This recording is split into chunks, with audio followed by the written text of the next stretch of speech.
This is Teddy B with Pro Power Drive Systems. I'm coming here today to talk to you a little bit about our hitting philosophy, what we work with the big league guys on, all the way down to the little league guys. We try to teach those little league guys the same thing that we work with those big league guys on. There's a lot of stuff out there that you're going to see. A lot of it talks about power from the lower half and torque and all this other stuff. To be honest with you, that is not what we work on. Your hands has a big part of it. Think of it this way. It's like a pitcher. A pitcher is driving down the hill, right? And when he gets down the hill, he wants all of this to be loose to where when he's pitching, you actually see his arm go flat. And that right there is arm speed, right? Well, it's the same concept that what we're looking for in hitting is power on the lower half. From the waist up, it's all about hand speed, which converts into bat speed. And that's what you're looking for. And that's the things we work on. You see a lot of things. I got a little one-handed drill bat here, and it's to show you a couple of things. You hear him talk about getting out here and getting here and staying all in this here, right? Okay, to drive here and all this. Once your hips get to full capacity like this, there's no more lower half power. It's all just this, or swinging basically with the upper torso. Well, when you swing with the body, it's a much slower swing, and it's a less powerful swing, as to where when you get your hands to start your swing, and then everything ties in and works in unison together. That way, when you come into point of contact, here's point of contact here. When you come to point of contact, you have all this power and all this whip coming through with that power. And that's what you're looking for. You're looking to compress power. You're not looking to get here and lunge. Okay, a couple of things happen. One, this right here, you're losing all that back power. Yeah, you're gaining body momentum, but you're also becoming a collision hitter. If they're throwing you that fastball down your jock, yeah, you're going to clock it. But they throw you a breaking ball, you're going to look like a fool. Okay?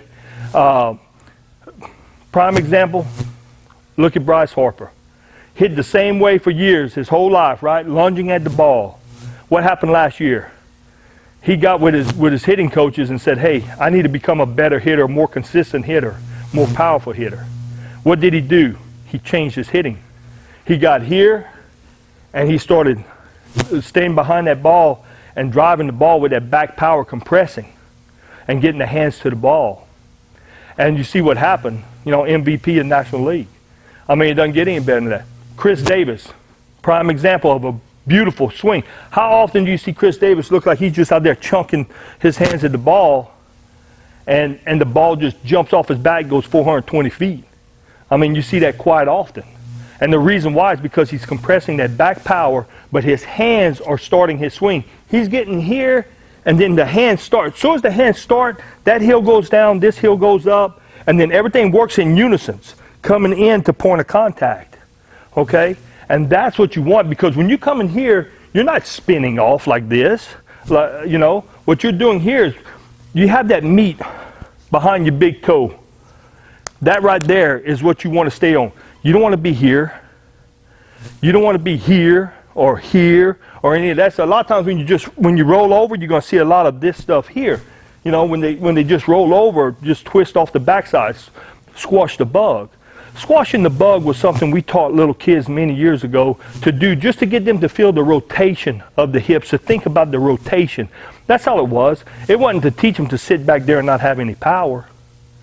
So the whole thing is getting your mindset correctly and getting the power coming out your lower half.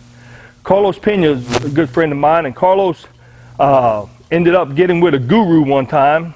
And body, this guy knew the body from head to toe, physics and everything. And he spent 3 days with him.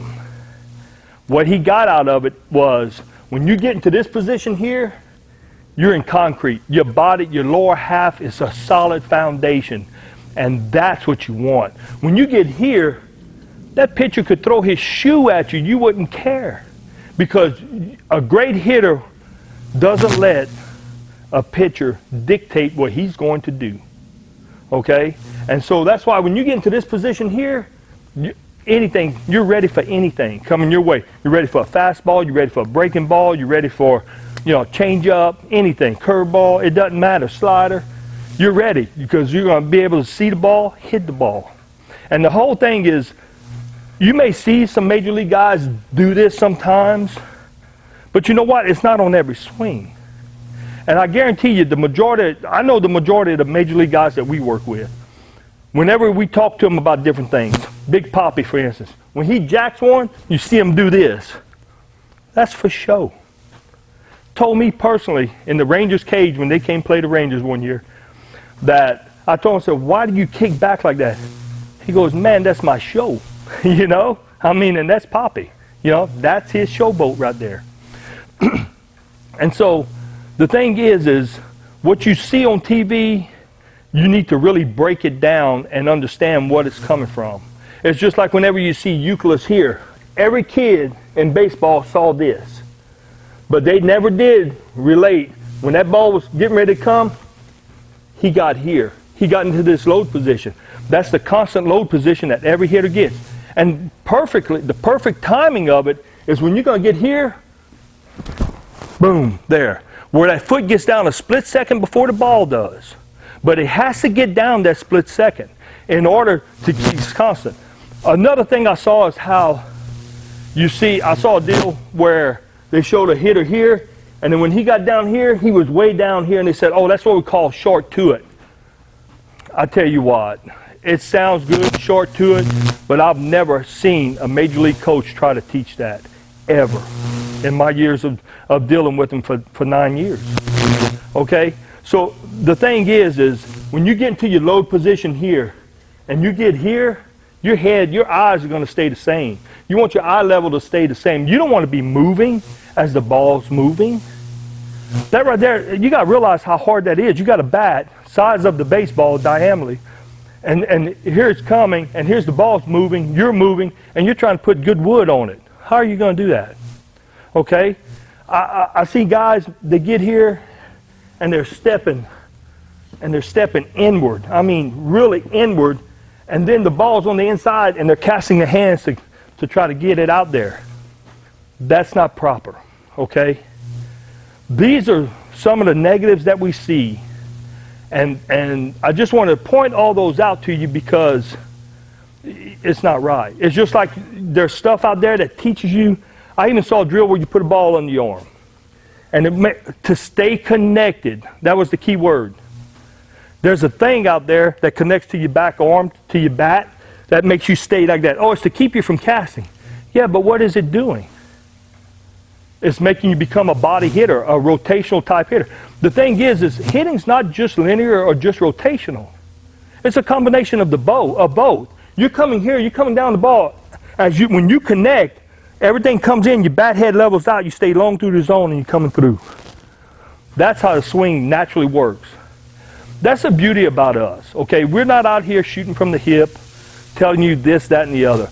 We work with major league coaches, we work with major league guys, we work with kinesiologists that knows the body, that tells that whenever we work with them and we talk about different philosophies, we can actually put it up on screen and watch it and see exactly how things are going. It's not just a tool to look at. We actually look at the actual body. Which muscles are firing? Which ones are turning red? Which ones are staying blue? Which ones are going yellow or green? And that's the whole thing is being aware of all this.